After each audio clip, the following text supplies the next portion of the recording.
কেউ কষ্ট নেবেন না, আর নামাজটা দেরি আমরা হয়তো বা একসাথে পড়ে নেব। আর গরুচর দিকে টানলাম না, শুধু কথাগুলি বলতেছি। আমি এখানে কৃতজ্ঞতা প্রকাশ করছি আপনাদের কাছে। আপনাদের অনেক গুরুত্বপূর্ণ সময় রেখে আমাদের ডাকে এখানে সাড়া দিয়েছেন। আমি শুরুতেই বলছি, আপনাদের সময় আমার পক্ষে দেওয়া সম্ভব না। যে সময়টা আমি আপনাদের কাছ থেকে নিলাম, আমি এর জন্য ক্ষমা চেয়ে নিচ্ছি। তারপরে ব্যাংক সম্বন্ধে আমি একটু কথা বলতেই হয়। আমি খুব দ্রুত সংক্ষেপে কথাবার্তা বলবো। সেটা হচ্ছে কিছু মানুষের ধারণাকে আমার মনে হয় অপনোদন করা দরকার। আর শুরুতে কিছু কথা না বললেই না। গত মাসে আমার যখন ব্যাংকের পরিস্থিতি একটা জটিল হয়, কামাল ভাই যে কথাটা বললেন যে কিছু লোক প্রেশার সৃষ্টি করতেছে আমার এখান থেকে, আসলে ভাইজান নিজেই ব্যবস্থা করে টাকার ব্যবস্থা করলেন, ফলে আমার উপর প্রেশার চলে গেল।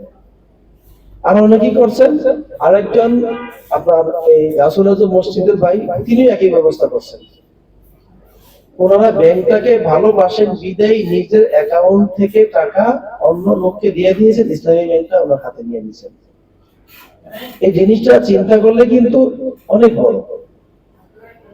কি কারণে করলেন? সারা বিশ্বে সব জায়গাতে একটাই আওয়াজ, ইসলামী ব্যাংক টিকবে না।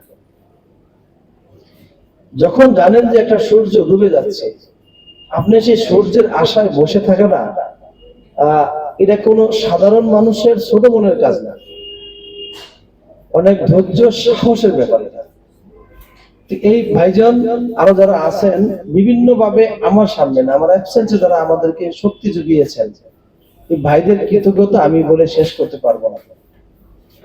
আর আপনারা যারা আমাকে এই ভালোবাসাটা দিয়েছেন, ইসলামী ব্যাংককে দিয়েছেন, আমি আপনাদের কাছে সবিনয়ে কৃতজ্ঞতা প্রকাশ করছি। এবং আমি আপনাদের সাথে থাকতে চাই। আমি এখানে আসছি 5-6 মাস, তো ইতিমধ্যে 2-3 জন মানুষ দূরে চলে গেছেন। আমার কাছে ভালো লাগছে, আমি একটু শ্রীমঙ্গল থাকি, নিজের মন থেকেই বলতেছি। তো প্রিয় ভাইয়েরা, আমি একটু সংক্ষেপে বলে যাচ্ছি। ইসলামিক ব্যাংকটা হয়তো আপনারা অনেকেই জানেন, হয়তো জানেন না, যারা না জানেন তাদের জন্য আমি বলতেছি। বর্তমানে পৃথিবীতে 57টা ইসলামিক দেশ আছে, 57। এই 57টা দেশ নিয়ে মুসলমানদের জন্য একটা সংগঠন আছে, তার নাম হচ্ছে OIC, organization of Islamic conference ছিল। এটা খালি একটু বক্তব্য দেওয়ার কোনো ফাংশন তার ছিল না। পরবর্তীতে সেটা হয়েছে organization of Islamic cooperation. Conference পরবর্তী হয়েছে কোঅপারেশন, একটু পার্থক্য আছে। ইসলামী ব্যাংকটা বাংলাদেশের কেউ প্রতিষ্ঠা করে নাই, এটা আপনার ক্লিয়ার জানা দরকার। ইসলামী ব্যাংকটা বাংলাদেশের কেউ প্রতিষ্ঠা করে নাই।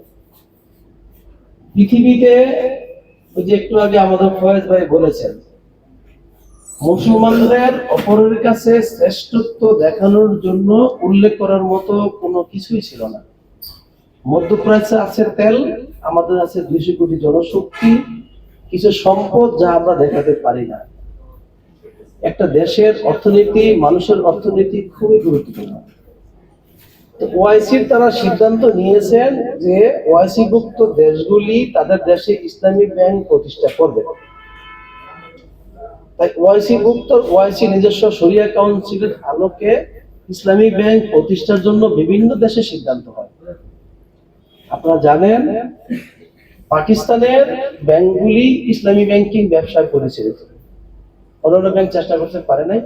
ওই ধারাবাহিকতায় 1974 সালের একটা ওআইসি মিটিং এ সিদ্ধান্ত হয়, আমি ধরে দিয়েছি। তারপরে পরবর্তী গভর্নমেন্ট আসে, সিদ্ধান্ত হয় সরকার এই ব্যাংকের 25% মালিকানা দিয়ে, আর বাকি 75% মালিকানা দেশের কিছু লোক আর বিদেশের কিছু লোক মিলে 100% 4 কোটি টাকা পেড আপ ক্যাপিটাল দিয়ে ব্যাংকটা শুরু করে। বুঝতে পারছেন? এই ব্যাংকটা কিন্তু কারো ব্যক্তির না। আর এই একটা ধরেন আমরা একটা বিল্ডিং যখন করি, বিল্ডিং এর ধরেন টাকাটার মালিক আমাদের কামাল ভাই, প্রিন্সিপাল সাহেব, আমাদের গার্লস স্কুলে প্রধান শিক্ষক জহির আলী স্যার, স্যার কি এটা বিল্ডিং বানাতে পারবে? তখন স্যার কি করেন, যে বিল্ডিংটা তৈরি করার জন্য ওস্তাদকে ডাকে, যে বিল্ডিংটা তৈরি করতে পারবে, যে বিল্ডিংটা ইটটা কিভাবে দিতে হবে, কিভাবে মশলাটা বাড়তে হবে জানে না। ওই আলোকেই আপনাদের ক্লিয়ারের জন্য বলতেছি কথাটা, অন্যভাবে অন্য কেউ কিছু নিয়েন না। তৎকালীন সময়ের জামাত ইসলামীকে দায়িত্ব দিয়েছিল, সে তারা ব্যাংকের মালিক না। জিয়াউর রহমান সরকার বাংলাদেশের 25% সরকারের মালিকানা ছিল, আর বাকিটা ছিল যে তোমরা বাকি অংশটা জোগাড় করো। তো তারা সৌদি আরব বিভিন্ন দেশে ঘুরে ঘুরে 75% টাকা ম্যানেজ করছে। আপনি দেখবেন যে শেয়ারের কোন বড় অংশ বাংলাদেশের কোন মালিকানা নেই, আপনারা খোঁজ করে দেখেন, পাবেন না। এই ব্যাংকটার 82% মালিকানা বিদেশের, পরবর্তীতে হয়েছে সরকার দেশে হলো 25%, কম বেশি হইয়া। এই ব্যাংকটা কোনো দলের না, কারণ না, আমরা যারা মুসলমান আছি তাদের উদ্দেশ্যে ব্যাংকটা প্রতিষ্ঠা হয়েছে। আপনাদের কাছে ক্লিয়ার? কোনো কাউকে বলবেন না যে ব্যাংকটা অমুকের। আমি যদি বলি, আমি বলবো যে জামাত ইসলামীর ওস্তাগার ইট বসানোর কাজটা করে গেছে, তারা ব্যাংকের মালিক না। ব্যাংকের মালিক হচ্ছে বর্তমানে ডিপোজিটররা, আপনারা। এই ব্যাংকটা রক্ষার দায়িত্ব হচ্ছে আপনাদের। আমি ওইদিকে যাচ্ছি না, আমি এই গত সময়টা একটু বলছি। মানুষের অসুখ হয়, জ্বর হয়, ঠান্ডা হয়, বিভিন্ন সমস্যা হয় না? আর আপনার গায়ে যখন ইসলাম শব্দটা ঢুকবে, আপনি প্রতিবন্ধকতার মোকাবেলা হবে। আপনার যদি প্রতিবন্ধকতার মোকাবেলা না হন, তাইলে আপনি পুরোপুরি ইসলামে নাই, প্রতিবন্ধক থাকার সাথে। ইসলামী ব্যাংকটা হয়েছে, প্রতিবন্ধকতা হয়েছে, বিভিন্ন সময় প্রচারণা হয়েছে। তো বিগত সময়ে আমি একটু শেষ করে দিচ্ছি, বিরক্ত হবেন না কেউ। এই 5ই আগস্টের পর ইসলামী ব্যাংকের টাকা কেউ নেয় নাই, একটা টাকাও কেউ নেয় নাই। ব্যাংকটা এজ ইউজুয়াল আছে। আমাদের পূর্ববর্তী বক্তারা বলেছেন যে এই ব্যাংকের মাঝে হয়তো মালিকানা নিয়ে একটু সমস্যা ছিল। একদল চাইছে যে ব্যাংকের মালিকানায় ঢুকবে, তাকে আপনারা অনেকেই পছন্দ করেন না যে আমার এই ব্যাংকের মালিকানায় ঢুকুক। আপনারা সবাই ইসলামী ব্যাংকের গ্রাহক। আপনারা চিনলেন যে মুজিবুর রহমান মানুষটা ভালো না, টাকা পাচারের সাথে জড়িত, আমাকে ম্যানেজার দিছে, আপনারা সবাই চিনলেন।